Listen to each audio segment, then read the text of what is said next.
A legendary hero with 9 lives rediscovers the value and meaning of life when he's down to his last one. Today, we'll tell you the story of the critically acclaimed film Puss-in-Boots: The Last Wish. Once upon a time, a wishing star fell from the sky, and though it scorched the woods around it, it gave life to what is now known as the Dark Forest. Legend speaks of a single wish locked away in the star, waiting to be granted. In the present, the outlaw Puss-in-Boots hosts a fiesta at the governor's mansion, distributing gold and basking in the adoration of the crowd. However, the governor soon arrives home and his guards chase Puss out. The noise wakes the sleeping giant of Del Mar, who terrorizes the party. Puss attacks it, giving it a Spanish splinter, but the giant starts swinging a large bell, which Puss uses to knock it out. He's reveling in the victory when the bell drops on him. He wakes up to the village doctor telling him that he died. Puss in Boots shakes it off, confidently stating that he has 9 lives. However, the doctor asks him to count the previous times he's died, and when they figure out that Puss is down to his last life, "That makes 8, Puss. You are down to your last life." the doctor prescribes avoiding adventures, suggesting that Puss enjoy retirement with a cat lady named Mama Luna. Later in a pub, Puss rants over a glass of cream when he hears an eerie whistling. A big hooded wolf suddenly appears. Puss assumes he's a bounty hunter and smugly challenges the wolf to a fight.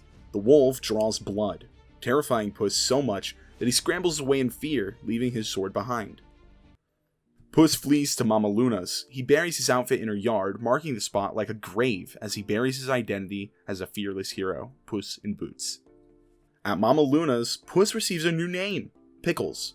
His human-like habits are discouraged, and he reluctantly adapts to his new life as an ordinary cat. Meanwhile, Goldilocks and the 3 bears, aka the crime family, search for Puss in Boots. During mealtime at Mama Luna's, a depressed Puss meets a friendly and optimistic Chihuahua who's pretending to be a cat. The nameless dog follows Puss around, declaring them friends. One day, the crime family bursts into Mama Luna's home, having tracked Puss in Boots' scent. They search the house but fail to recognize the bearded Puss. Baby Bear finds the grave in the yard, declaring Puss in Boots is dead. Unbeknownst to them, Puss is eavesdropping nearby, and he hears that the crime family is after a map that leads to the wishing star. They wanted Puss to steal it from Big Jack Horner. Puss decides to get the map for himself, to wish for 9 more lives. Instructing the dog to dig up his outfit, Puss dons it and leaves. Come, I'll come with you. Sorry, Pedro. Puss in Boots walks alone. As he prepares to infiltrate Big Jack Horner's pie factory, he discovers that the Chihuahua had followed him, handing him a stick sword to make up for the one that he lost to the wolf. Puss tells the dog to go home, but the dog is persistent. Go home. Well, my home is where my friends are. Again, not friends. Puss breaks in through the vents and sees Jack inspecting pies and the Serpent Sisters arriving with the map in the chest. He quickly drops into the trophy room where Jack stores the enchanted objects that he collects. Jack eagerly opens the chest, proclaiming that the wish would finally make him the master of all magic. One of the sisters asks Jack to do his thumb act, which insults the big man.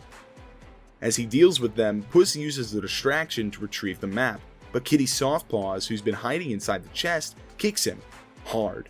Apparently the crime family tried to hire her first, and she's double-crossing them as well. The two argue about who gets to take the map, but stop when Jack turns one of the sisters into gold using the Midas touch. Suddenly, Goldie and the 3 bears burst in through the roof, revealing the cat's presence. The group argues and a fight begins when a large shelf topples over everyone. Puss and Kitty seize the chance to escape on the magic carpet, with Jack and the crime family chasing after them. They both end up falling into a cart with the Chihuahua in it. Puss orders the dog to drive, successfully evading their pursuers. But Puss sees the wolf lurking behind them in the distance. Back in the trophy room, Jack orders the baker's dozen, his most vicious henchmen, to be assembled. He packs a lot of magic objects and they go after the cats in a pumpkin coach turned battle wagon. The next day, Puss and Kitty open the map and discover that the wishing star is hidden within the dark forest. At the forest entrance, they pass through a portal which transports them into a colorful woodland.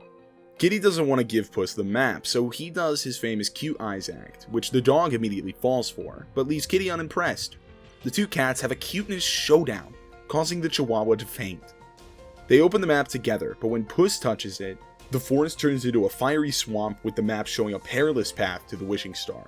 With Kitty's paw, the map changes but remains equally dangerous. However, when the dog touches it, as he doesn't have a wish, the path turns cheery with rainbows and flowers, and so the cats decide that he should hold the map.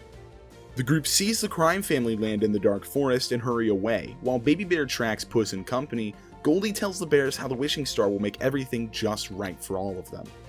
When Mama Bear asks what that wish will be, Goldie states that she can't say it, because if she does, it won't come true, according to the birthday wish rules. I can't tell ya. If you say what your wish is and it don't come true. Sorry, birthday wish rule.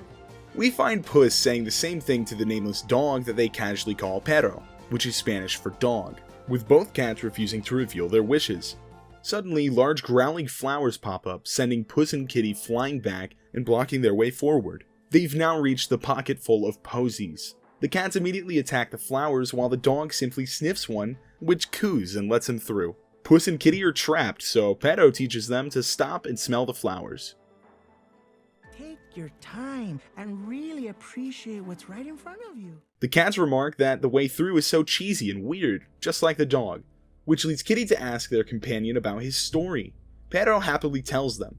He lived in a family of pranksters who played hide and seek by putting him in a packing crate, a dumpster, and a sock with a rock in it before throwing him into a river.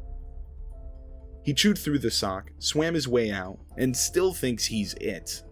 Puss and Kitty are horrified to realize Perro was badly treated, but the dog doesn't see it that way, saying he got a comfy sweater he now wears from the sock, and a great story.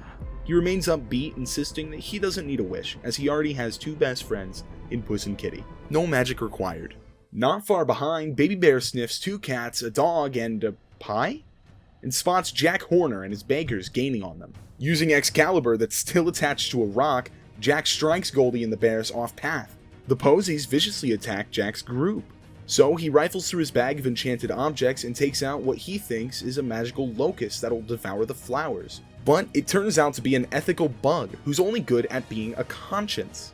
Finally, he pulls out a phoenix and uses it as a flamethrower, torching the flowers around them. While they sail the river of relaxation, Perro and Kitty practice making cute eyes. Kitty tells the dog that she'll never trust someone again, as she's only been betrayed in return. Puss asks Kitty to cut his beard. She agrees, and the two share a special moment, where she hands him her gatito dagger. Since he doesn't need the stick anymore, Puss throws it in the river, but Perro chases after it. When they go to look for him, Jack appears with the dog in hand, demanding the map. Goldie and the bears also show up and a fight ensues. In the chaos, Puss drops the map. He then hears the wolf's eerie whistling,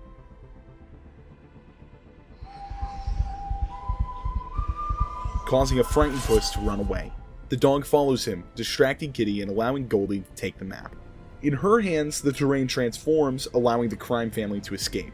Meanwhile, Puss is so scared that he starts seeing the bounty hunter everywhere, and when the dog finds him, Puss is hyperventilating. Thankfully, the Chihuahua's presence calms him down, and he thanks the dog, affectionately calling him Perrito, which means puppy in Spanish.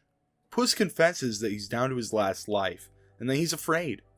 When Perrito suggests telling Kitty, Puss refuses, just as Kitty arrives and overhears their conversation. Puss reveals he and Kitty were about to get married, but he chickened out and ran away.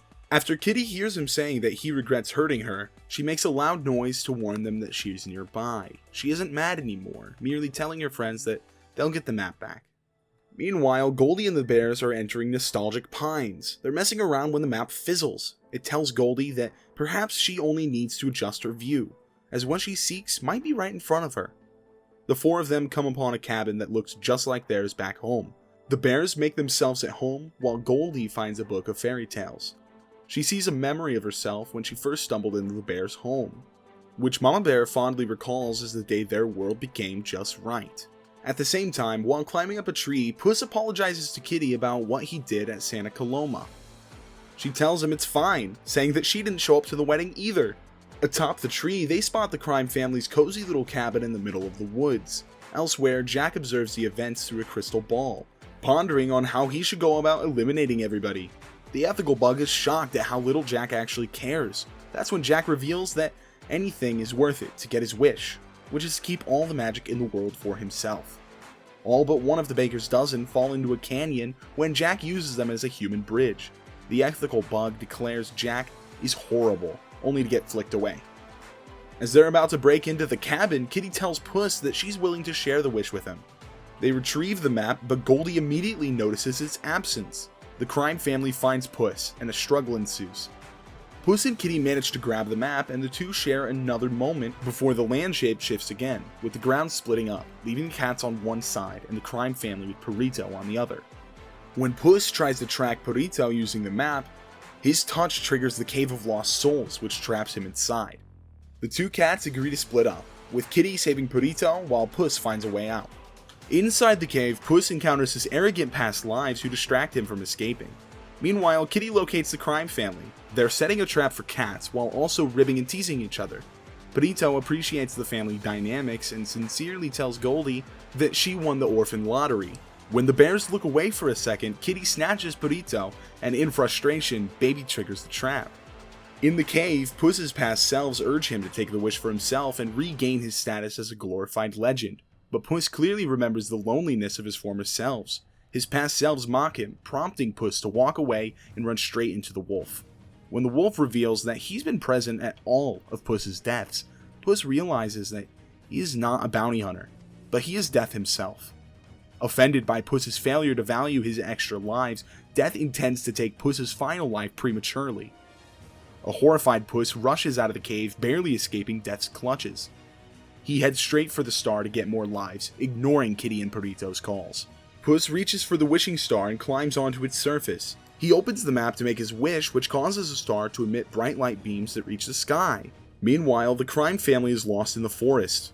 A frustrated Goldie takes it out on Baby Bear, who also gets angry. When he asks what's so important about the wish, she yells that she's getting her just right, which is a proper family. I'm getting a family! That's what, a proper family! This shocks the bears, because they had no idea that she wanted to get rid of them. They see the light in the distance, and Mama Bear tells Goldie kindly that if her wish makes her happy, then they'll help her. Elsewhere in the forest, Jack Horner also sees the lights and heads towards them. Puss starts to make his wish when he's interrupted by a disappointed Kitty. She confesses that her wish was to find someone she could trust, and she thought that she found that in Puss. As she leaves, Kitty scolds him for his selfishness and tells him to stay out of her life forever. A desperate Puss yells that Death is after him, which stops her in her tracks. Suddenly, Jack and his henchmen arrive, followed by the crime family. Everyone starts attacking each other, with all of them going after the map as it floats away. The star starts to rise from the ground, with light beams forming a barrier along its perimeter. While fighting, Jack's banker falls through the barrier and vanishes.